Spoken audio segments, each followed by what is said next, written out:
नमो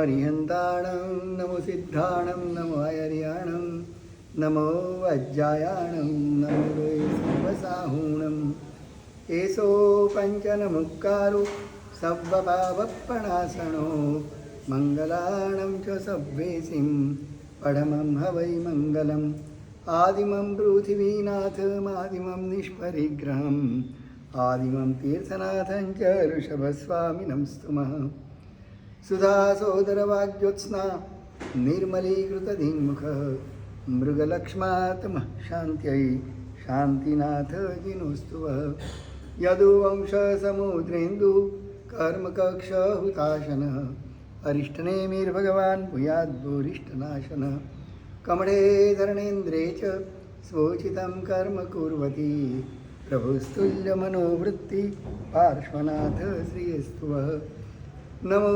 दुर्वाररागादि वैरिवार निवारिणे अर्हते योगिनाथाय महावीराय तायिने अंगूठे अमृतवसे लब्धितनाभण्डा श्री गुरु गौतम समरिये वाञ्छित फलदातार मंगलम भगवान वीरो मंगलम गौतम प्रभु मंगलम स्थूलभद्राद्या जैनधर्मोस्तु मंगलम शिवमस्तु सर्वजगतः परहितनिरता भवन्तु भूतगणाः दोषाप्रयान्तु नाशं सर्वत्र सुखी भवतु लोकः सर्वत्र सुखी भवतु लोकः अज्ञानतिमिरान्धानां ज्ञानाञ्जनशलाकया नेत्रमुन्मीलितं येन तस्मै श्रीगुरवे नमः तस्मै श्रीगुरवे नमः तस्मै श्रीगुरवे नमः।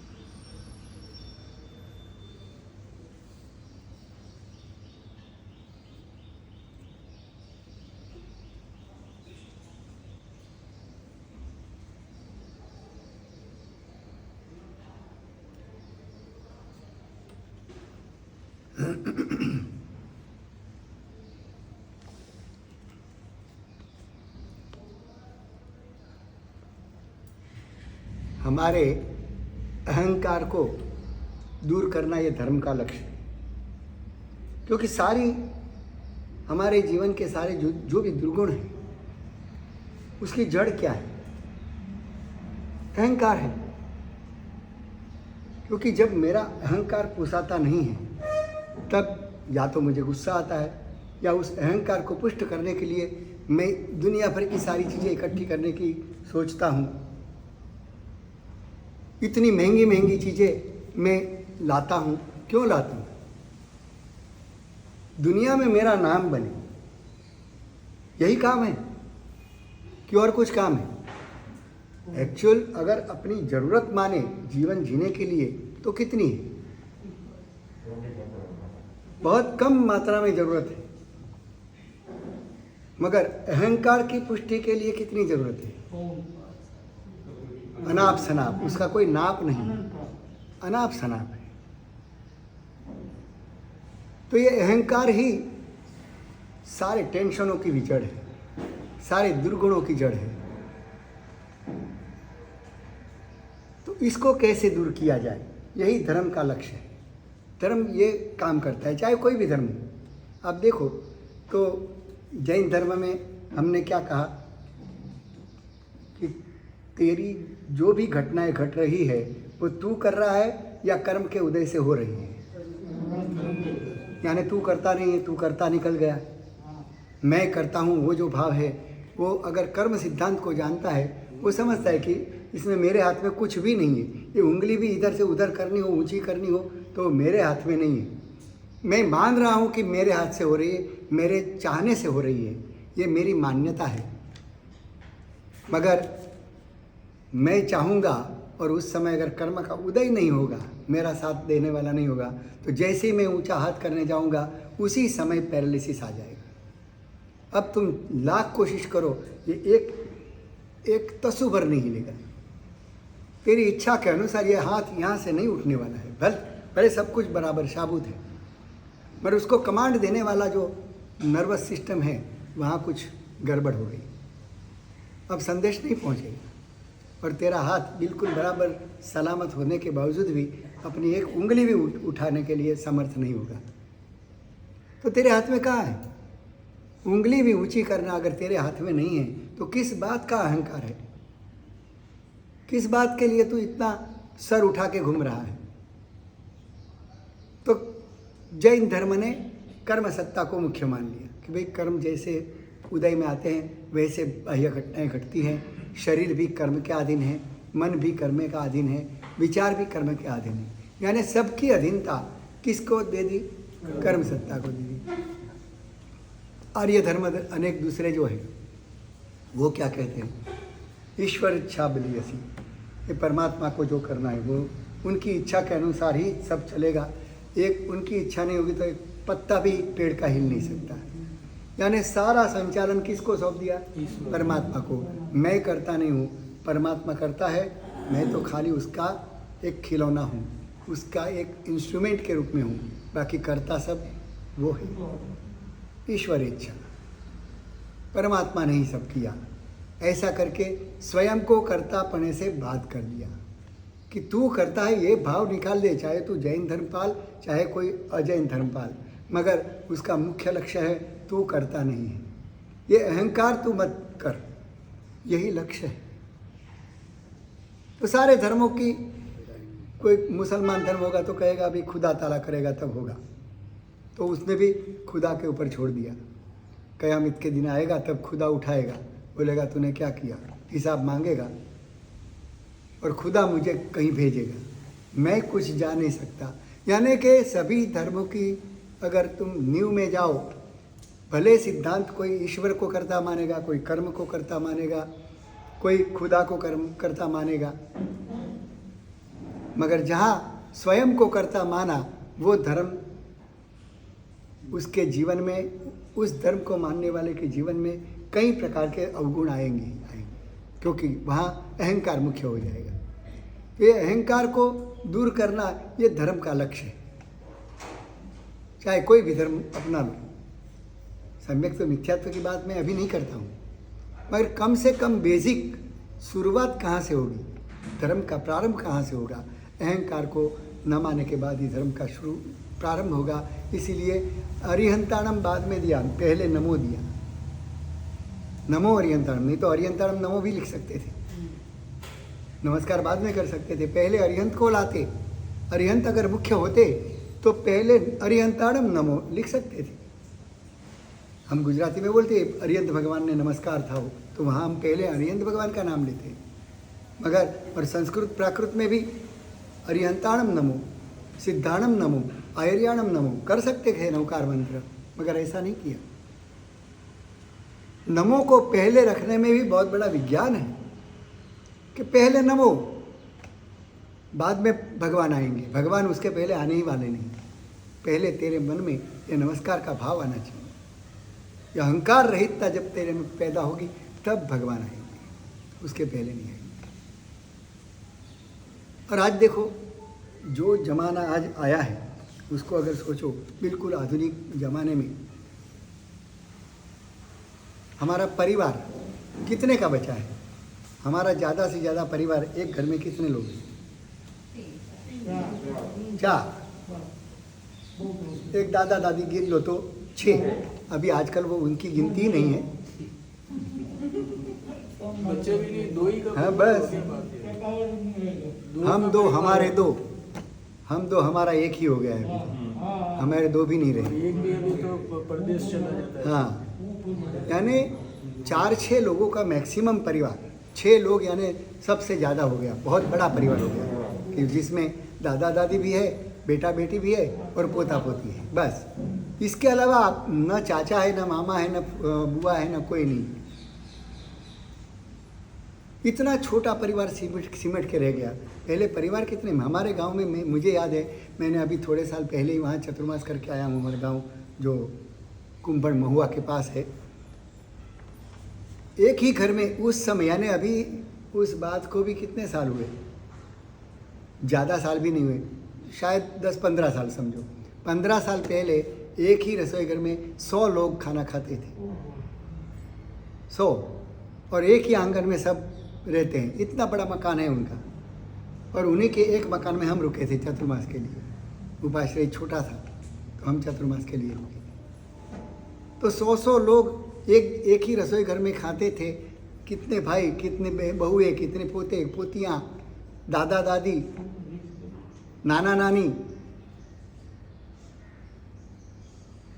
और फिर भी उनके परिवार में कोई डिस्प्यूट नहीं था। आज 6 के परिवार में कोई डिस्प्यूट तो नहीं होना चाहिए ना। 100 में अगर नहीं हो सकता है तो 6 में हो सकता है।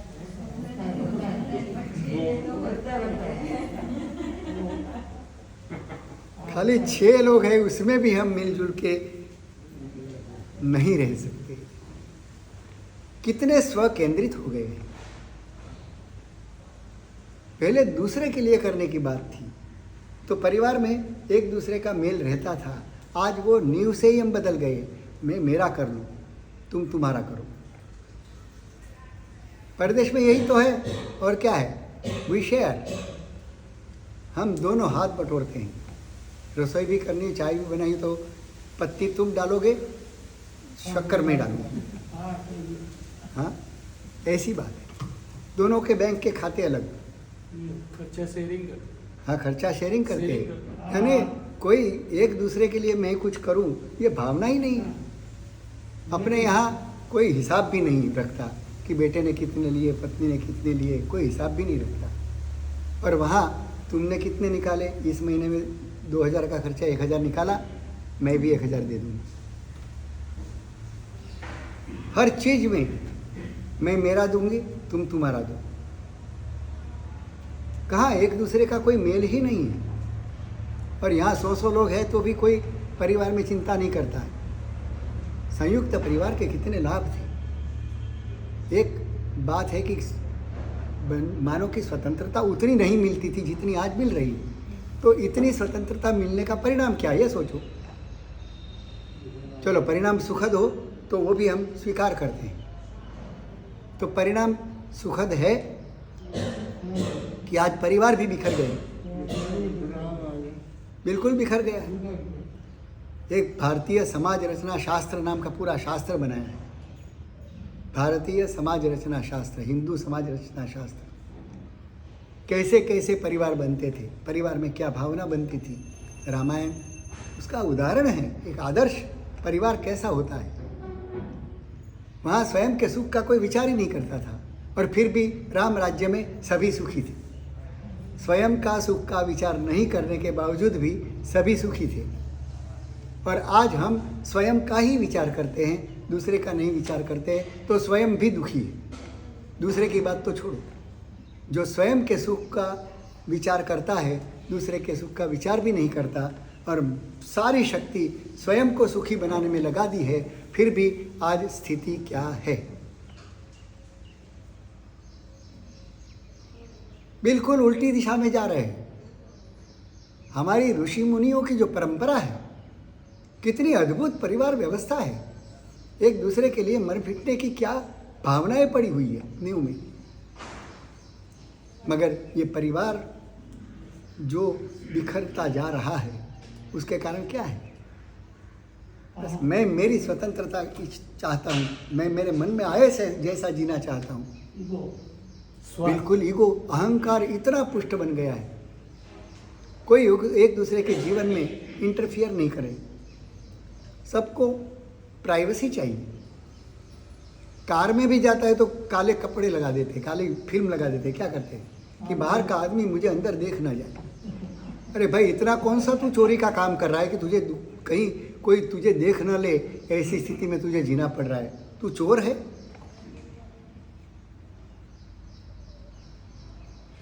तुझे इतनी प्राइवेसी की ज़रूरत ही क्यों है।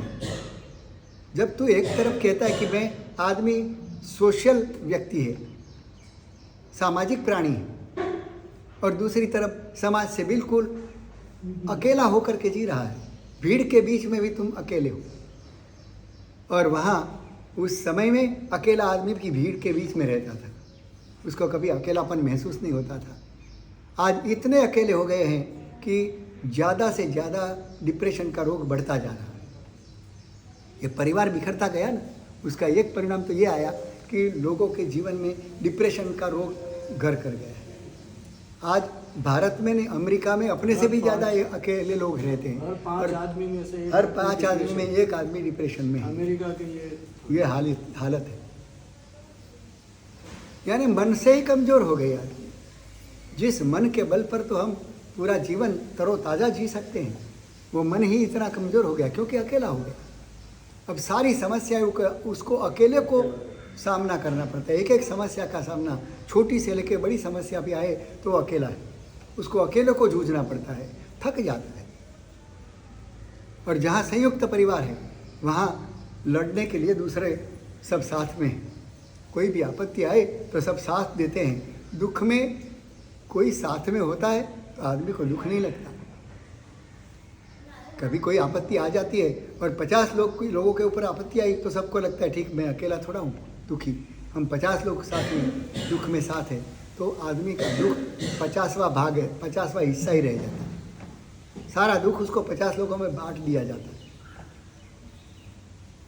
मगर ये अकेलापन जो आया है उसके कारण आज परिवार बिल्कुल छोटा सिमट के रह गया है। और उसमें भी देखो, अभी बड़ी मुश्किल से 4, 5, 6 लोगों का परिवार हुआ, उसमें भी आज एजुकेशन के लिए बच्चों को कहाँ भेजना पड़ रहा है। या तो भारत के कोई दूसरे राज्य में पढ़ने जा रहे हैं या तो परदेश में चले जाते हैं। यहाँ जिस आशा से बच्चों को बड़ा किया जाता है, माँ बाप को एक आशा होती है कि मेरा शरीर जब काम नहीं करेगा तब बच्चा मेरे काम लगेगा। आज बच्चा कितना काम आता है, परदेश चला जाता है, वापस यहाँ आना भी नहीं चाहता। और वहाँ से कुछ राशि प्रारंभ में तो भेजता रहता है, शुरुआत में 25-30 हज़ार रुपया भेजता है। 2-4 साल के बाद क्या होता है, हाँ बस धीरे धीरे कम होते होते बिल्कुल बंद हो जाती है। आपके पास कितना बचा हुआ है, हाँ उसका हिसाब दो बस। यानी वो राशि भी बंद हो जाती है। जब तुम्हारा शरीर बिल्कुल रुक जाता है तब वहाँ से राशि भी रुक जाती है। तुम्हारा शरीर काम करता है तब तक राशि भी आती रहती है, और जब सचमुच में तुम्हें आवश्यकता होती है तब वहाँ से आना बंद हो जाता है। और मृत्यु के दिन सिर मुंडा के एक आध दिन उपस्थित होकर गायब हो जाते हैं। ये आज परिस्थिति ये है, घर घर में ये स्थिति बनती जा रही है। और हर व्यक्ति इस नए बदलते हुए युग के साथ अपने तालमेल मिलाने का कोशिश कर रहा है कि कैसे करे, नई पीढ़ी के साथ हमारा तालमेल कैसे बैठे। वो तालमेल को बात ये सोच रहे हैं कि मेंटलिटी हो रही है कि बच्चे नहीं करेंगे, आप अपना आपको संभालो, अभी वो मेंटलिटी बन रही है। हाँ, यानी अब परिवार हमारा आधार बनेगा, ये भाव ही खत्म हो गया। अपने बलबूते अपना कमाओ, अपना संभाल के रखो, अंतिम जीवन में वही काम लगने वाला है। ये बच्चे काम लगने वाले नहीं हैं। पहले ये भाव था कि मेरे 4 बच्चे हैं, मुझे पैसे रखने की क्या ज़रूरत है, 4 बेटे मिल कर के मुझे संभाल लेंगे। मैं अकेले जब 4 को संभाल सकता हूँ तो 4 मिल के मुझे अकेले को नहीं संभालेंगे। 4 मिल कर के एक को संभालना है, मगर वो भी आशा आज खत्म हो गई। संस्कार कितने गिरते जा रहे हैं, वो आशा भी आज नहीं रही। और कई माँ बाप फिर भी वर्तमान ज़माने के साथ तालमेल मिलाने का एक बार ट्राई तो करते हैं, नाटक तो करते हैं, मगर नहीं मेल खाता है। क्योंकि आज की दुनिया इतनी रोमांटिक बन गई, इतनी चेंजिंग, उंगलियों के ऊपर उसके दिन बदलते हैं, उसकी मनोरंजन की दुनिया बदलती जा रही है, और उसके साथ उसका तालमेल नहीं होता। तब माता पिता शिकायत करते हैं कि हमने कितना प्यार दिया, कितना उनके उस पीछे भोग दिया, बलिदान किया, मगर हमें वापस कुछ मिल नहीं रहा। और माँ बाप बिल्कुल निर्व्याज प्रेम है, कोई निरपेक्ष भाव से किया हुआ प्यार है। और प्यार वही होता है जहाँ मांग खत्म हो जाती है, जहाँ देने की इच्छा होती है। मांग की कि समझो प्यार का गला घोट गया। मांग का मतलब ही है कि तुमने प्यार सच्चा नहीं किया है। प्यार होता है वहाँ एक ही बात होती है, मैं क्या करूँ, उसके लिए मैं क्या करूँ, ये भाव होता है। मगर प्यार नहीं होता। और दुनिया में हर जगह देखो तो माँ बाप बिल्कुल निरपेक्ष भाव से प्यार करते हैं। इतना करते, पूरी प्रकृति करती है। आज एक अकेला इंसान करता है ऐसा नहीं, पूरी प्रकृति के जानवर हो, पेड़ पौधे हो, सब अपने बच्चों से प्यार करते हैं, बच्चों को बड़े करते हैं, बच्चों के लिए सब कुछ कर छूटते हैं, कोई कमी नहीं छोड़ते। मगर वो तो बिल्कुल प्राकृतिक भी है, जैसे पहाड़ से झरना नीचे बहना बड़ी प्राकृत है। माँ बाप का प्यार बच्चों तक पहुँचना बड़ा प्राकृति है, उसमें कोई नया नहीं है। मगर आश्चर्य वो है बच्चे अपने माँ बाप को प्यार करें। सारी प्रकृति, सारी सभ्यता यही बात सिखाती है कि माँ बाप को सम्मान दो, माँ बाप को प्यार करो, वो तुम्हारे उपकारी है। ये इतना समझाना क्यों पड़ रहा है? क्योंकि प्यार नीचे से ऊपर नहीं जा रहा, ऊपर से नीचे तो जाएगा, सहज भाव से जाएगा, उसमें कोई नई बात नहीं है। मगर बच्चों में माता पिता के प्रति प्यार आना बहुत मुश्किल है। हमारे पास बहुत से माँ बाप आते हैं और माँ बाप कहते हैं कि मेरा बेटा है, उसको वासक्षेप डालो, साहब इसका पढ़ाई बहुत अच्छी हो जाए, बहुत अच्छी नौकरी मिल जाए, उसकी शादी जल्दी हो जाए, वो धंधे पे बराबर लग जाए। ऐसी कई कामनाएं लेकर के बच्चे को लेकर के आते हैं। किसी बच्चे ने आज तक ये नहीं कहा कि महाराज साहब मेरे पिताजी को वासक्षेप डाल दो, उनकी समाधि रहे, उनको शांति रहे, प्रसन्नता रहे, ऐसा कुछ हो जाए। आज तक किसी बच्चे ने मुझे नहीं कहा कि मेरे माता पिता के लिए ऐसा कुछ वासक्षेप डाल दो। और माँ बाप, हर माँ बाप ने यह कहा है कि मेरे बच्चे के जीवन आगे बढ़े, उसके लिए गुरुदेव वासक्षेप डाल दो। ये क्या है? कभी कभी आश्चर्य लगता है कि संसार की क्या घटना है, ये क्या स्थिति है। तो ये मेल जोल मिलाने के लिए बहुत प्रयास किया जाता है, मगर नहीं होता है। आदमी ये समझता नहीं है। ये हमेशा माता पिता भी शिकायत से भरे हुए रहते हैं कि नई पीढ़ी हमारे लिए ये नहीं कर रही है, वो नहीं कर रही है, हमारा ध्यान नहीं रख रही है। ये सब शिकायतें से उनका जीवन भी भर जाता है। आज ऐसी भावना के तले भारत में कई पति पत्नी रिश्ते में फंसे हुए हैं, ऐसा महसूस करते हैं। उनको छूटना है, छूटने का साहस नहीं है, और साथ रहते हैं तो लगता है साथ में नरक में जी रहे हैं, और छूटने का साहस भी छुटा नहीं पाते। ऐसी स्थिति है। हमें ऐसा क्यों होता है? हर व्यक्ति की अपने आप को महान करने की, महान महसूस करवाने की एक कामना है। हर जीव में ये पड़ी हुई है। मैं चाहे साधु हो गया हूँ तो भी मुझे मन में रहेगा कि मुझे लोग सम्मान दें, मेरी कमी महसूस करें, मेरे बिना तुम्हारा चलने वाला नहीं है, ऐसा तुम महसूस करो। ये भाव किस में नहीं है? मैं तुम्हारे जीवन में नहीं होऊंगा तो आपको बड़ी कमी महसूस होगी, आपको कुछ खोया खोया सा लगे, कुछ सुनकार लगे तुम्हारे जीवन में, ऐसा तुम्हें महसूस हो मेरी अनुपस्थिति में। ऐसा कौन नहीं चाहता है? मुझे कहो, सब यही चाहते हैं। मैं हूँ तो मैं भी यही चाहता हूँ। तो ये एक कॉमन चाह है, कॉमन इच्छा है, मगर ये इच्छा कोई पूरी नहीं करता। हम किसी को ये एहसास नहीं करवा सकते कि तुम हमारे जीवन के एक भाग हो, तुम्हारे बिना मेरा काम चलने वाला नहीं है। ये एहसास हम नहीं करवा सकते। तुम महान हो, खाली एक संसार के इस रिश्ते में अगर पति पत्नी की प्रशंसा करे कि वाह तू क्या काम करती है, मेरे लिए कितनी सेवा देती है, पत्नी पति के लिए कहे कि आप कितना काम करते हो, मेरे लिए क्या क्या करते हो, ऐसी कोई बात उनके जीवन में है? एक दूसरे की प्रशंसा की बात ही नहीं है, खाली ये छोटी सी बात है। इतनी सी बात भी अगर तुम कर सको दिल से, मस्का मारने के लिए नहीं तो मस्का हो जाएगा। हाँ, मस्का पॉलिश भी होता है शब्दों में। तहे दिल से अपने को महसूस होना चाहिए ऐसा कि इनके बिना मेरा चलने वाला नहीं है। संसार में कोई अकेला जी नहीं सकता, पेड़ पौधे भी सब मिल कर के जीते हैं, अकेला कोई व्यक्ति जीवन जी नहीं सकता।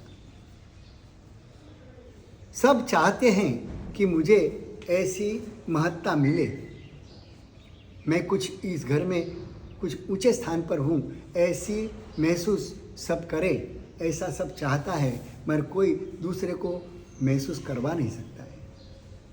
यानी कि दूसरे को ये एहसास नहीं दिला सकते हैं कि तुम्हारे कारण मेरा जीवन बहुत सुख से जी रहा हूँ, बहुत आनंद से बीत रहा है। ये भाव हम किसी को महसूस नहीं करवा सकते। अगर ये प्रशंसा तहे दिल से, हृदयपूर्वक से हो, तो जो संसार आज बड़ी आपत्ति के बीच में घिरा हुआ है वो इतना आनंदमय बन जाएगा, इतना स्वर्गमय बन जाएगा। छोटी सी कमी है बस, और कुछ कमी नहीं है। तुम सब कुछ करते हो परिवार के लिए, मगर ये महानता सामी व्यक्ति को देने की जो एक उदारता चाहिए वो नहीं आती। वो अगर आ जाए तो समझो कि तुम्हारा संसार में भी रहने लायक लगेगा। घर की हर व्यक्ति को महसूस होगा कि नहीं, मेरा भी इस घर में एक स्थान है, मेरी भी कोई पूछ है, कोई मुझे पूछता है। मगर ये अहंकार करने नहीं देता है। ये कृतज्ञता का भाव कि दूसरा व्यक्ति मेरे जीवन में बहुत उपयुक्त है, ये कृतज्ञता का भाव यही सिखाता है। इसलिए प्रमोद भाव, मैत्री के बाद, मैत्री तो सभी जीवों से करनी है, मैत्री भावना, मगर प्रमोद भावना किससे? क्योंकि जो भी हमारे उपकारी है, जो गुण में आगे है, सत्ता में आगे है, रूप में, कंठ में, कई क्षेत्र हैं, सभी क्षेत्र में कोई ना कोई तो आगे है ही। एक ही व्यक्ति सभी क्षेत्र में आगे नहीं होता है। अभी धर्म के क्षेत्र में अगर मैं कुछ आगे हूँ तुम्हारे से, तो बिजनेस के क्षेत्र में, फाइनेंस के क्षेत्र में, संपत्ति के क्षेत्र में तुम आगे हो सकते हो। तो उस क्षेत्र की तो मैं प्रशंसा कर सकता हूँ कि तुम्हारे में ये कला बहुत जोरदार है, तुम कितने आसानी से पैसा कमा लेते हो, और मैं बड़ी मुश्किल से 100 रुपया भी मांग नहीं सकता। तो ये तो कम से कम तुम्हें निरीक्षण करने की एक क्षमता होनी चाहिए कि मैं क्या कर रहा हूँ और दूसरा मेरे लिए क्या कर रहा है। छोटी छोटी बातों के ऊपर ध्यान दो कि वो मेरे लिए कितनी सर्विस दे रहा है, बेटा भी मेरे लिए क्या कर रहा है, पत्नी मेरे लिए क्या कर रहे हैं, मेरे पिताजी मेरे लिए क्या कर रहे हैं, मेरी माताजी मेरे लिए क्या कर रही है। भले उम्र बड़ी है फिर भी वो घर में हैं। एक दादा दादी घर में होते हैं ना, तो सभी भाई आते जाते रहते हैं। जिस घर में होंगे वहाँ दूसरा भाई आएगा मिलने के लिए। अगर दादा दादी नहीं होंगे तो वो 2 भाई कभी आएंगे नहीं एक दूसरे के पास। कोई भाई को मिलने के लिए नहीं आता है, जो आता है अपनी माँ है वहाँ, अपने पिताजी इस घर में रह रहे हैं, तो बाकी के भाई आसपास में कई गांव में रहते भी होंगे, तो बार त्यौहार पे कोई प्रसंग पे वहाँ इकट्ठे होंगे। तो दादा दादी कोई निकम्मी चीज़ नहीं है, घर में बहुत उपयुक्त है। उनके जीवन का अनुभव का निचोड़ है उनके पास।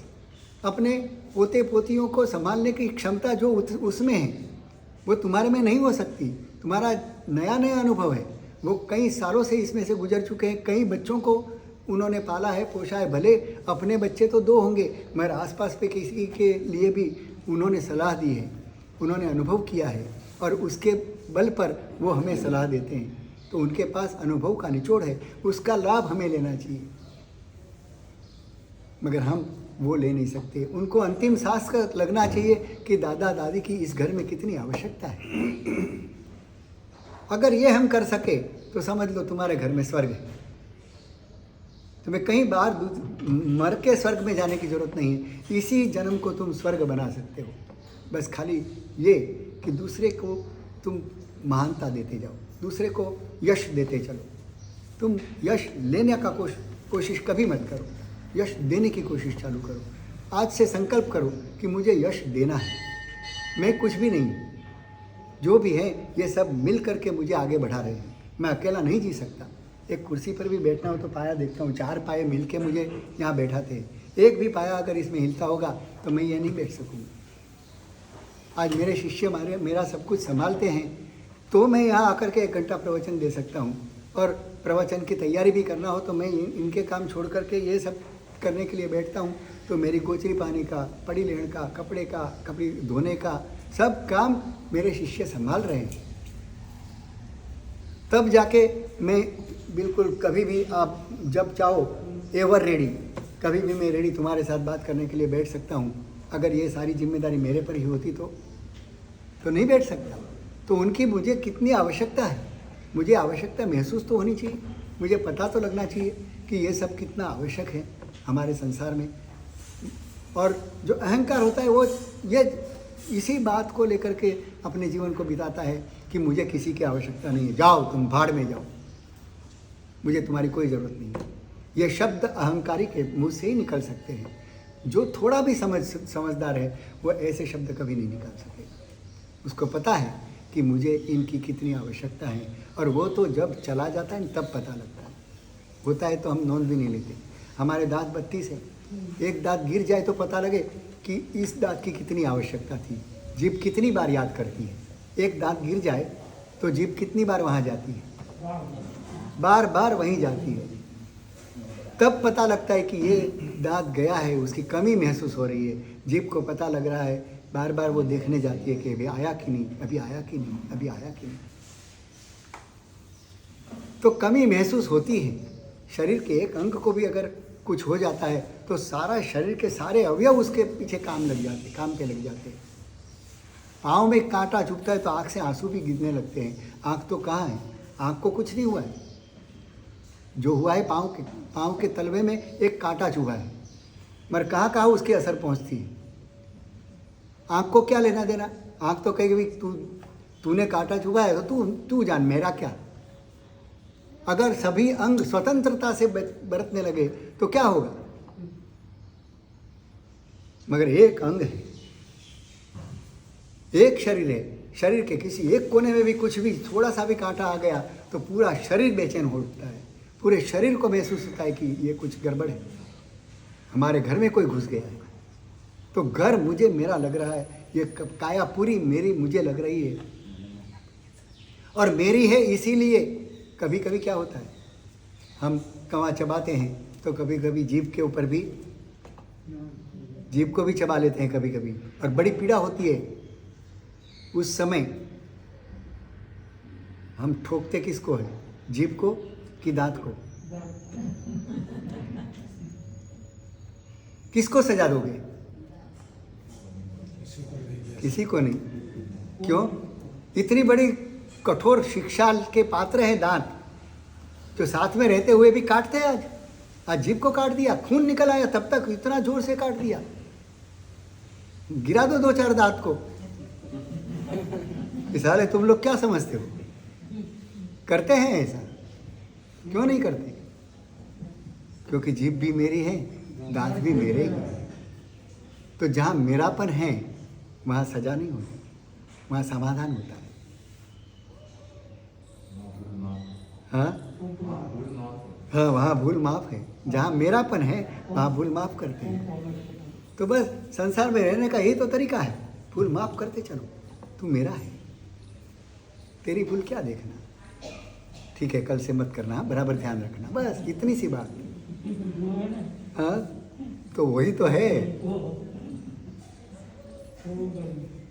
तो जैसा दांत के साथ व्यवहार करते हैं वैसा हम पूरे ब्रह्मांड के साथ कर सकते हैं। पूरा वसुधैव कुटुंबकम, ये हिंदू राष्ट्र की भावना है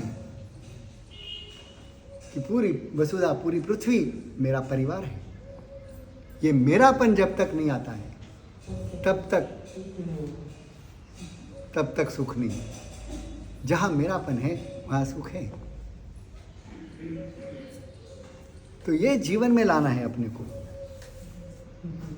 ये कृतज्ञता, प्रमोद भावना, ये हमें ये सिखाती है कि दूसरे के गुणों को कीमत दो, उसको महत्व दो, अनुमोदना करो, प्रशंसा करो, उसके आगे बढ़ाओ। इतना बल मिलेगा, तुम खाली वचन से बोलोगे और वो काया से इतना काम करने लगेगा। कोई ट्रस्टी काम करता है, हम लोग तो खाली जाकर के उपस्थित होते हैं। ट्रस्टी को आयोजन करना है, पैसे का बंदोबस्त करना होता है, समय का नक्की करना है, 3-4 बार जा कर के कार्यक्रम नक्की करने के लिए कितनी कितनी दौड़धाम करते हैं, तब जाके एक प्रोग्राम नक्की होता है संघ के लिए। और संघ के लोगों को तो क्या काम करना है, खाली ट्रस्टी लोग जाहिर करें कि इस टाइम पे सबको आना है, बस सबको खाली आकर के बैठ जाना है। कुर्सियाँ भी वो लगवा के देंगे, कुर्सी लगाने की भी मेहनत आपको नहीं करनी पड़े, इतना बंदोबस्त कर देते हैं।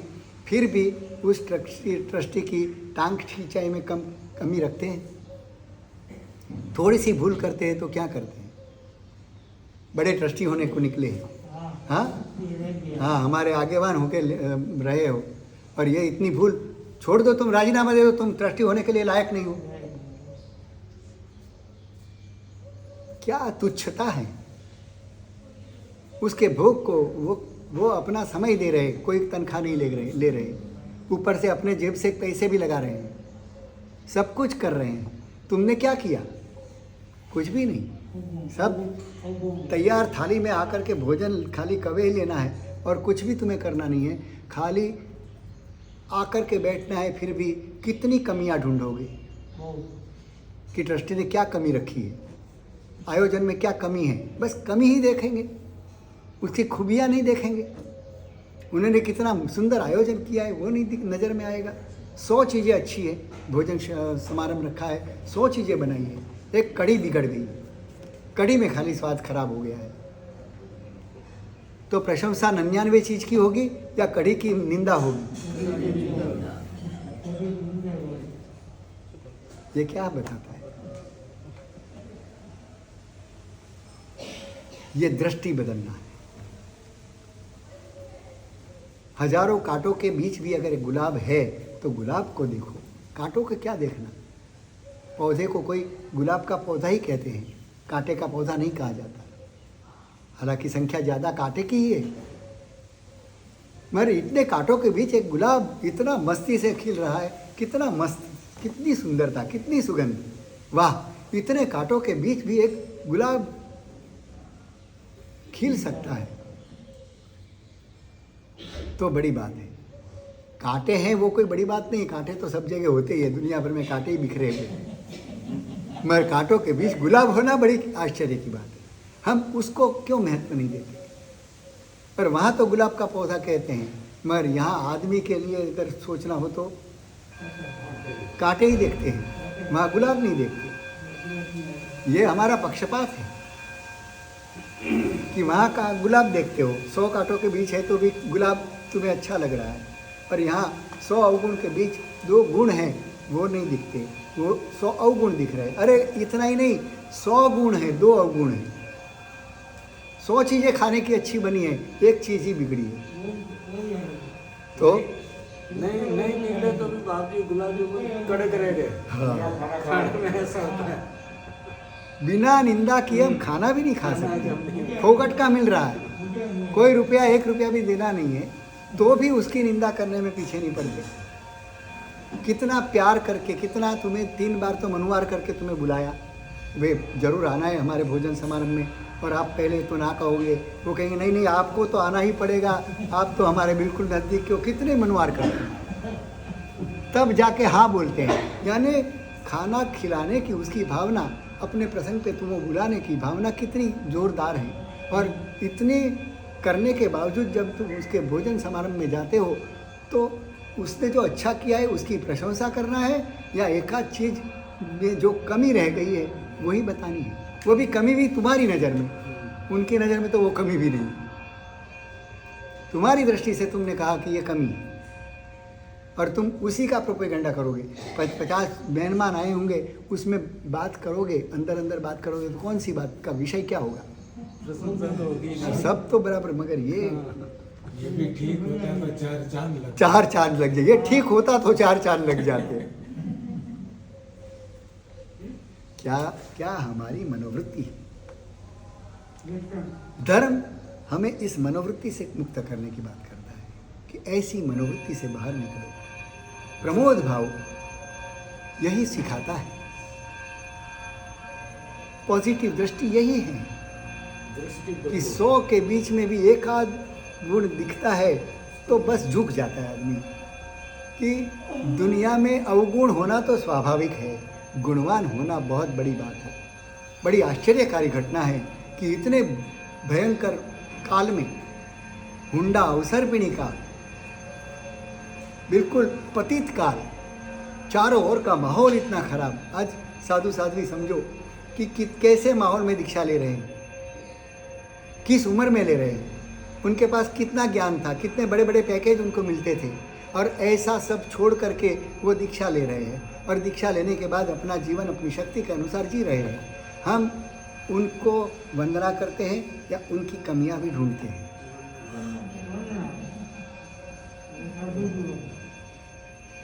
क्या करते हैं? जहाँ गुण ही देखने हैं, जो हमारा तारक तत्व है, जो हमें तारने के लिए समर्थ हैं, ऐसे गुरु भगवंतों के जीवन में भी हम कमियां ढूंढने में, कमियों को प्रचारित और प्रसारित करने में हम कहीं पीछे नहीं पड़ते। देखो, ये तो स्कूल में दाखिल हुए, पहली कक्षा में अभी तो दाखिल हुए हैं, बस प्रारंभ किया है चरित्र जीवन का, और वो आगे बढ़ के कॉलेज तक पहुंचने वाले हैं। मगर पहली कक्षा से ही तुम कॉलेज के कक्षा के विद्यार्थी की तरह उत्तम साधुता का अगर तुम आदर्श उनके जीवन में देखना चाहोगे, नहीं मिलेगा। शास्त्रों की बात आदर्श होती है, और वास्तविक जीवन अपनी शक्ति, अपने कर्म, अपना सत्व, उन सब के ऊपर आधार रखता है।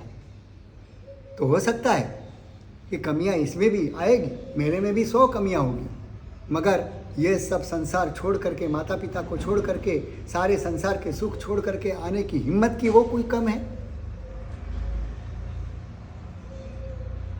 कि खाली हम कमियां ही देखेंगे? ऐसे साधु को साधु नहीं मानते। वो तो गाड़ी में गए, वो तो फ़ोन वापरे, उन्होंने लाइट वापर रहे हैं, ये वो कर रहे हैं, वो तो लेडीज़ के साथ बात करते थे। अरे भाई, साधु है, उनके पास सारा संसार आएगा। यहाँ तो गुंडे भी आएंगे, यहाँ तो आतंकवादी भी आएंगे, हमारे पास सब प्रकार के लोग आएंगे। साधु तो पब्लिक प्रॉपर्टी है, वो कोई प्राइवेट प्रॉपर्टी थोड़ी है कि उसके पास इसको मना करो, इसको नहीं आने दो, इसको आने दो। ऐसा यहाँ नहीं हो सकता। यहाँ तो जब 24 घंटा यहाँ के द्वार अभंग रहती, 24 घंटा खुले रहते हैं। यहाँ कभी कोई भी आ सकता है, हमारे मकान के कोई ताला लगता ही नहीं है, क्योंकि हमारे पास किसी को चोरने के लिए ऐसी कोई चीज़ ही नहीं है कि हम चुरा के ले जाए, और ले जाए तो ले जाए, हमारा कहाँ था, हम तो छोड़ के ही आए थे। किसी ने रखा है, वो आके लेके गया, किसी ने रखा, कोई ले गया, तो क्या गया हमारा? हम तो बिल्कुल निर्लेप हैं इससे। मगर समय के साथ साथ हमारे में भी परिवर्तन आना ही है, और तुम्हारे बीच में से ही तो आते हैं। आते कहाँ से हम? खदान तो वही है, इसी खदान से निकला हुआ माल है ये। तो वो खदान में जैसा होगा वही ये वही तो आएगा, और कौन सा आएगा यहाँ? कुआं में होई हवा डबा आवे।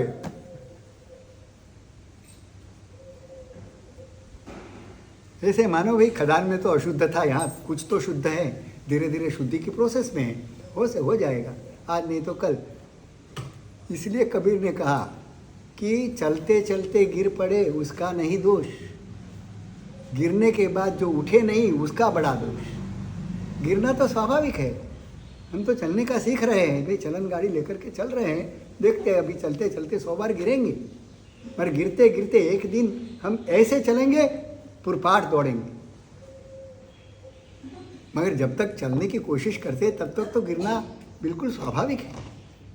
और ऐसे हर व्यक्ति को तुम स्वाभाविक ढंग से स्वीकार करना सीख लो, तो तुम्हें आज अपने यहाँ तो चलो निर्ग्रंथ गुरु है, ब्रह्मचारी गुरु है, मगर अन्य धर्मों में देखो तो गृहस्थ गुरु होते हैं, संसार लेकर के बैठे हुए, पैसा सब कुछ रखते हैं, फिर भी उनके प्रति सद्भाव रख करके उनको अपने गुरु बना करके वो कितना काम करते हैं, कितना कर रहे हैं। बस लोगों की श्रद्धा उनके जीवन के कारण नहीं है, उन्होंने ये स्वीकार किया संन्यास यानी संन्यास।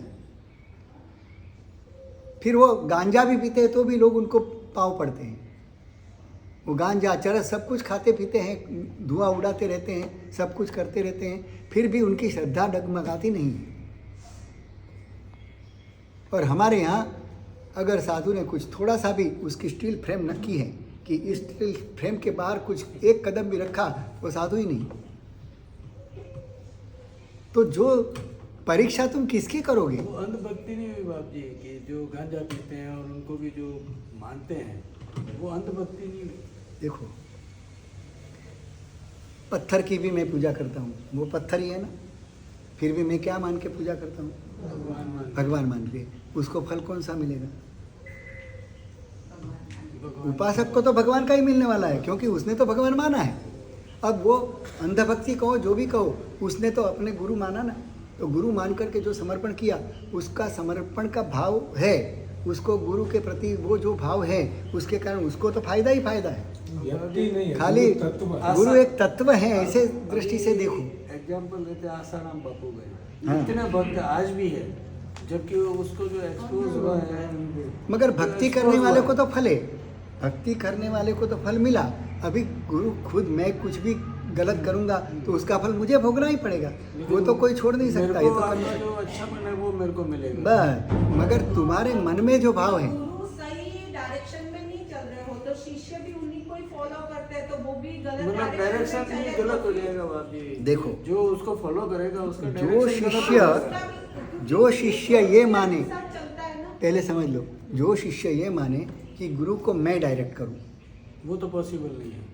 बराबर। अभी हो सकता है कि शिष्य की दृष्टि से गुरु ने कोई गलत काम किया है या गलत आज्ञा दी है, समझो, मान लो कि कुछ किया है, तो वो जो गलत आज्ञा दी है उसकी जिम्मेदारी है कि शिष्य की जिम्मेदारी है? गलत मार्ग पर गया शिष्य गुरु के कारण, नहीं जाए, गुरु के कारण शिष्य भी गलत मार्ग पर गया, उसके जिम्मेदार कौन? शिष्य। गुरु या शिष्य? शिष्य है, क्योंकि उस शिष्य को जाना ही नहीं चाहिए। अच्छा, यानी शिष्य अपनी बुद्धि का उपयोग करेगा? करना तो शिष्य अज्ञान है, तभी तो शिष्य की जिम्मेदारी गुरु के ऊपर है। अगर गुरु उसको गलत मार्ग पे ले जाता है तो सजा गुरु को है, शिष्य को बिल्कुल नहीं। शिष्य तो अपने गुरु का वचन प्रमाण मान करके चल रहा है। अब वो गलत भी कर रहा है ना, तो भी वो तो गुरु की आज्ञा के अंदर ही है, वो आज्ञा के बाहर नहीं है। इसीलिए धर्म का सूत्र क्या बनाया? आना ए धम्मो, आज्ञा में धर्म है, तुम्हारी बुद्धि में धर्म नहीं है। तुम्हारे मन में, शिष्य के मन में तो आज्ञा का पालन ही मुख्य है। भले ही गलत आज्ञा मिलती जाए और मैं उसको गलत follow तो करता जाऊं। दूसरे की दृष्टि से, हाँ, शिष्य को तो लगता है ना कि गुरु ने कहा है बस मुझे करना है। शिष्य के मन में कोई दुर्भाव नहीं है, उसके लिए जो मिले है वही गुरु गौतम स्वामी है। गुरु गीतार्थता को प्राधान्य दिया है, यानी गुरु ही मुख्य है शिष्य के लिए। अब इतना बड़ा सैन्य है, बॉर्डर पे युद्ध कर रहा है, कमांडर जो आज्ञा देता है उसके अनुसार सारे सैनिक फायरिंग करते हैं, बराबर है। और फायरिंग में पर वो गलत बिना आज्ञा से अगर कोई सैनिक फायरिंग कर दे तो क्या? अभी वो लाख बताएगा मेरे सामने दुश्मन आ गया था, मुझे मारने के लिए तैयार हो गया था, मैं मेरा बचाव करूं कि उसको मार दूं? क्या करूं? मैं तुमको पूछने आऊं? ऐसा अगर कहेगा तो कमांडर क्या कहेगा कि ठीक है तू बराबर किया, ऐसा कहेगा? तू मर जाना, मगर मेरी आज्ञा के बिल्कुल बाहर गया तो गया, तू सैनिक के लिए लायक ही नहीं है, निकाल देगा उनको। तो अभी वो अपने मरने के लिए भी तैयारी रखनी पड़ेगी, क्योंकि उसको सैन्य में अगर भर्ती होकर के काम करना है तो कमांडर की आज्ञा के अंदर ही रहना पड़ेगा। चाहे कमांडर गलत आज्ञा देगा तो वो कहेगा कि फायर पहाड़ पे करो, आदमी के मत करो, तो पहाड़ पे करना है, बस उसको इतना ही देखना है। उसको ये नहीं देखना कि कमांडर ने हमें गलत आज्ञा क्यों दी, वो कमांडर का विषय है, मेरा नहीं। ऐसा अंधा अनुकरण करने वाला शिष्य ही तैर जाता है। वही सैनिक सच्चा सैनिक है जो कमांडर की आज्ञा में है। हर सैनिक नहीं तो ऐसे ही स्वतंत्रता से सोचेगा कि अरे यार पाकिस्तानी ने मेरा क्या बिगाड़ा है, मैं क्यों मारूं, मुझे पाप लेने की क्या ज़रूरत है। ये तो कमांडर तो बोलता रहेगा मेरी तो कोई दुश्मनी नहीं है, मैं क्यों मारूं। ऐसा करके वो बंदूक सीमेंट के बंद करके बैठ जाए, चलेगा? कमांडर कहे कि फायर, अब सामने बाप है तो भी उड़ा देने का, उसका काम यही। अब उसको अपनी बुद्धि, अपना दिमाग नहीं चलाने की तो तनख्वाह मिलती है, वो अपना दिमाग चलाना होता तो घर पे रहता। दिमाग नहीं चलाने का तनख्वाह है। कर पे रख के आने। जैसे शिष्य बनने की पात्रता ही उसी में है कि गुरु का अंधा अनुकरण करे, गुरु की आज्ञा को अपनी दिमाग में फिल्टर करके ना मान। लाइव एग्जांपल चल रहा है पूरा समाज में कि आज है ना आसाराम बापू इस जबरदस्ती एक्सपोज हुए हैं, फिर भी अभी अंधभक्त है। मैं जोधपुर गया था, लोग बाग डंडा खा के पुलिस को बोलते हैं मेरे को अंदर डाल, हाँ, ताकि मैं उनके जाके मैं उनके साथ रह सकूं। ऐसा चल रहा तो है। ये भक्ति है और उसकी भक्ति उसको फलेगी। हमारे यहाँ अभवी गुरु के शिष्य भी मोक्ष में गए। इतना ही नहीं, तीर्थंकर के हाथ से साक्षात जितने मोक्ष में जाते हैं उससे अनंत गुण जीव अभवी के हाथ से मोक्ष में जाते हैं। अब सोचो, गुरु तुम कहते हो कि कुपात्र हैं, तो कौन तारने वाला हुआ? इनको किसने तारा? शिष्यत्व ने तारा है। गुरु में भले कमी होगी मगर शिष्य उसको पूर्ण गुरु मानते हैं, संपूर्ण ज्ञानी मानते हैं। और शिष्य की फर्ज यही है। हर काल में गुरु गौतम स्वामी नहीं मिलने वाले हैं, सबको गुरु गौतम स्वामी नहीं मिलने वाले हैं, मगर जिसको जो गुरु मिला है उसमें उसको गौतम का दर्शन होना चाहिए। उसको लगना चाहिए मेरे गुरु मेरे गौतम स्वामी हैं, मुझे केवल ज्ञान देने की क्षमता मेरे गुरु रख रहे हैं। ये श्रद्धा शिष्य में नहीं होगी तो उसके लिए गुरु भी फलवान नहीं होंगे। ये समझ लेना चाहिए। इसलिए सूत्र बनाया आणाय धम्मो, निश्राय धम्मो नहीं कहा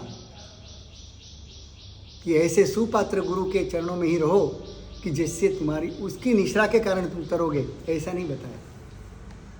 आज्ञा में धर्म बताया। इस सूत्रों का अर्थ समझो कि तुम अपने दिमाग से चलते हो तो अभी भी अहंकार पड़ा ही है। हमें तो वहाँ तक कह दिया कि तुम मासक क्षमण कर रहे हो। 29 उपवास हुए, अब एक उपवास बाकी रहा और गुरु ने कहा कि आज नौकार से। अब क्या करोगे? आप तो कहोगे कि गुरुदेव आज क्या दिक्कत है, मुझे बिल्कुल शाता है, एक उपवास और कर सकता हूँ। अब 30 उपवास में एक ही तो उपवास बाकी रहा है। मेरे गुरु कहते हैं कि भाई आज तू पारणा कर ले, 29 हो गए, बराबर हो गया। अब वो विनय से कहे कि गुरुदेव अगर आपकी इच्छा हो तो एक उपवास मैं करना चाहता हूँ, आप अनुमति दो तो मैं एक उपवास करूँ, अगर अनुमति नहीं दोगे तो नहीं करूँगा। ऐसा करके विनय पूर्वक पूछ सकता है। बाकी व्यवहार तो यही कहता है। ऐसा पूछे तो भी तुम गए, गुरु आज्ञा के बाहर हो गए। हाँ, ग्रंथ के हिसाब से गए, बट व्यवहार तो बाकी यही कहता है। कल्याण करना है तो बाहर हो गए, कल्याण नहीं करना है, तुम्हारी अपनी चलानी है तो चलाओ दुकान, कोई मना नहीं, घर पे भी चला सकते थे। यानी एक उपवास के बाद विनय पूर्वक मांग करना कि गुरुदेव आपने पालने का कहा, मगर मेरी शाता बहुत अच्छी है, 29 उपवास बहुत अच्छी तरह से हुए हैं, अगर आप अनुमति दो तो एक उपवास और कर लूँ। तो भी मना कि तू मनवार करके गुरु की इच्छा को बदलवाना चाहता है। गुरु ने बोल दिया, मुंह से निकल गया, बात पूरी हो गई, तो खत्म। मतलब अब पालना ही करना दिमाग में है। संशय आना ही नहीं चाहिए। संशय आना ही नहीं चाहिए तेरे मन में। अगर इतना भी संशय आया तो तू गुरु तो गया। आज्ञा से बाहर हो गया। सोचो किस तरह से आज्ञा का पालन करना है। इसीलिए कुंतुनाथ भगवान के स्तवन में आनंदगंज जी कहते हैं, धार तलवारनी सोहिली दोहिली 14 गुण तणी 14 जिन तणी चरण सेवा। यानी परमात्मा के आज्ञा की चरण सेवा करना वो कितना कठिन है। तलवार की धार पर चलना बहुत आसान है, मगर आपकी आज्ञा के धार पर चलना बड़ा मुश्किल है। इसीलिए मुश्किल है क्योंकि अहंकार कई तर्क निकालेगा और इसको अहंकार को खत्म करने के लिए गुरु के पास ही समर्पण करना आवश्यक है। वहाँ अब ये अपनी दिमाग लगाना ही नहीं है। तुम अपना दिमाग लेके जाओगे तो कभी तुम शिष्य नहीं बन पाओगे। फिर तुम गुरु के लायक हो, शिष्य के लायक नहीं। और तैरता शिष्य है, गुरु नहीं। हाँ, शिष्य तैर जाता है, गुरु नहीं तैरता है। समझ लेना, सब में गुरु होने की क्षमता है, शिष्य बनने की क्षमता बहुत कम लोगों में होती है। क्योंकि आज्ञा दे सकते हैं हम, मगर पाल नहीं सकते। किसी की आज्ञा में रहना बड़ा कठिन काम करो।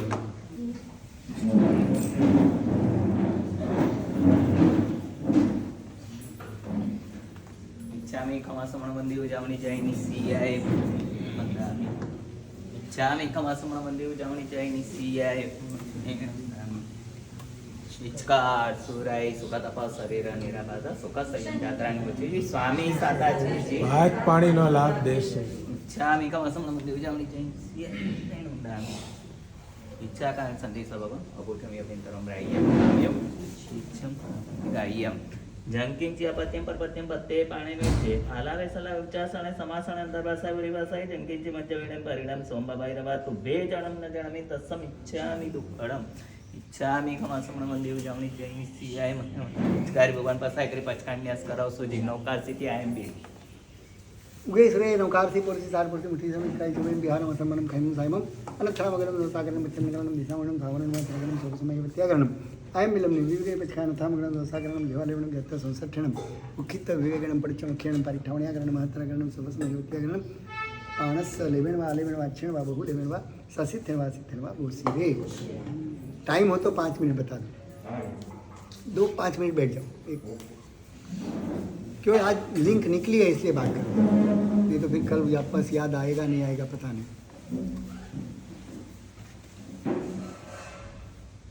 जहाँ अहंकार है अपनी बातों को ही सच्ची मानने की मनोवृत्ति है वहाँ क्या होता है भगवान का ही जमाली बराबर उसको भगवान के साथ चर्चा हुई सर्वज्ञ भगवान उसके बाद ही शिष्य किया था भगवान सर्वज्ञ थे जमाली नहीं था भगवान के किस वाक्य पे जमाली को संशय हुआ कड़े मारे कड़े इस वाक्य पे भगवान के सामने उन्होंने चर्चा की और भगवान का धर्म छोड़ करके अपना मत चलाया। तो देखो जो शिष्य इतनी यानी उसकी बुद्धिमत्ता कितनी होगी कि भगवान की बात को भी मानने को तैयार नहीं। भगवान ने कैसे तर्क दिए होंगे सर्वज्ञता के ज्ञान से जो तर्क निकले होंगे वो कैसे होंगे कोई काट नहीं सके ऐसे तर्क दिए होंगे तो भी उसको बदल नहीं पाए और वो 99 की यादी में गए कल्याण तो नहीं हुआ। हजारों को अपने मार्ग में जोड़े उन्होंने जमाली के भी कितने शिष्य हो गए कि हाँ बात तो जमाली की सही है भगवान की नहीं है और उसकी खुद भगवान की बेटी भी किसके पक्ष में गई जमाली के पक्ष में गई खुद भगवान की बेटी तो भी उनके पक्ष में गई। तो क्या किया क्या हुआ यानी अपने तर्क वहाँ लगाने ही नहीं है। आप कहोगे भगवान तो सर्वज्ञ थे इसलिए उनके सामने तर्क करना तो गलत ही हुआ मगर भगवान सब काल में सर्वकाल में नहीं होते हैं सर्वकाल में गुरु ही होते हैं और गुरु परंपरा ही धर्म चलाती है। तो उस गुरु परंपरा में आणाए धम्मो सूत्र क्यों दिया है इसीलिए कि भगवान के सामने भी अगर तर्क करना चाहो तो तुम अपने आप को ही जिताओगे भगवान को जीतने नहीं दोगे या भगवान जीतेंगे तो भी तुम स्वीकार नहीं करोगे कि नहीं तुम तो तुम्हारा घर तुम तुम्हारे रास्ते मैं मेरे रास्ते ऐसा करके तुम उनसे भी नाता तोड़ दोगे। अपने दिमाग पे अगर तुम चलोगे तो भगवान भी साक्षात गुरु मिलेंगे तो भी तुम्हारा कल्याण नहीं हो सकता। हमारा साहब ये जो पूरी बात है ना वो सदगुरु की सापेक्ष में पूर्णतया सही है। वही सदगुरु की सापेक्ष सद्गुरु और आदमी को सदगुरु की पहचान गुरु की पहचान होनी अभी चाहिए। मैं ये कहता हूँ गुरु के पास कि में जाएगा नहीं नहीं तो वो भी है गुरु की बात नहीं है मतलब सदगुरु अगर वो के किसी लिए को बराबर सद्गुरु- है मगर शिष्य के मन में क्या होना चाहिए वो अगर सदगुरु की पहचान अगर शिष्य कर पाता तो फिर गुरु की जरूरत ही क्या थी।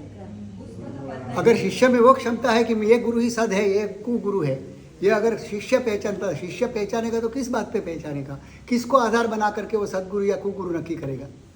उसके दिमाग में जो एक गुरु की व्याख्या मैंने ठसा दी है उसी के आधार पर वो बनाएगा कि ये सदगुरु ये कुगुरु क्योंकि तुम्हारे मन में जो सदगुरु की व्याख्या मैंने बताई है वही व्याख्या है तो वो व्याख्या पूर्ण नहीं है क्योंकि मैंने दी हुई है तो मैं मेरी ही बात बताऊंगा तुम्हारे दिल में वही ठसा दूंगा कि जो मेरे में है वही तुम्हारे दिमाग में डाल दूंगा कि देखो सदगुरु किसी तो को सदगुरु के किसको कहोगे जिसमें मेरे जैसे गुण है वो सदगुरु तो तुम मेरे को ही गुरु मानते रहो ऐसा ही तो मैं कहूँगा ना तो तुम तो मेरी बात को ही विश्वास मान करके एक बार सदगुरु की व्याख्या बना दोगे, और फिर मेरे साथ जेरोक्स कॉपी जिसकी नहीं है, जिसकी कॉपी में थोड़ा भी फर्क है, वो तुम्हारे लिए कुगुरु हो जाएंगे। तो समझो इस बात को। लेकिन आदमी का भी तो ठीक है, एक स्व विवेक होगा कि नहीं होगा, कुछ तो हर एक अपने आप आदमी का देखो, अलग अलग होता है। एक अभी बात जैसे समझ लो पांच कि गुरु जब के पास तुम्हारा जाते हैं। विकास आत्म कक्षा में बढ़ता जाएगा ना, तब तब समझ तुम्हारे अंदर की मनोवृत्तियां अपने आप उसको ढूंढेगी, अपने आप तुम्हारी प्रगति होती ही जाएगी। तुम अयोग्य व्यक्ति को छोड़ते भी जाओगे। अभी हम भी जब मिथ्यात्व गुण स्थानक पे थे, तब हमारे जो देव थे वो आज नहीं है, मगर उनके प्रति हम दुर्भाव तो नहीं कर सकते ना, क्योंकि एक दिन उन्होंने ही हमें ऊपर उठाने का काम किया है, तो हम दुर्भाव कैसे कर सकते हैं। ठीक है कि आज हमें उत्तम चीज़ मिली तो निकृष्ट चीज़ हम प्रयोग में नहीं लाएंगे, अपने आप छूट गए। अपने आप छूट जाएगा। कोई अच्छा मित्र मिलता है तो थोड़ा जो दूर का संबंध रखने वाला मित्र है अपने आप छूट जाता है, मगर जब तक अच्छा नहीं मिला तो दूर वाला भी तुम्हारे लिए सहारा ही था, तो तुम उसको कैसे उपेक्षा कर सकते हो।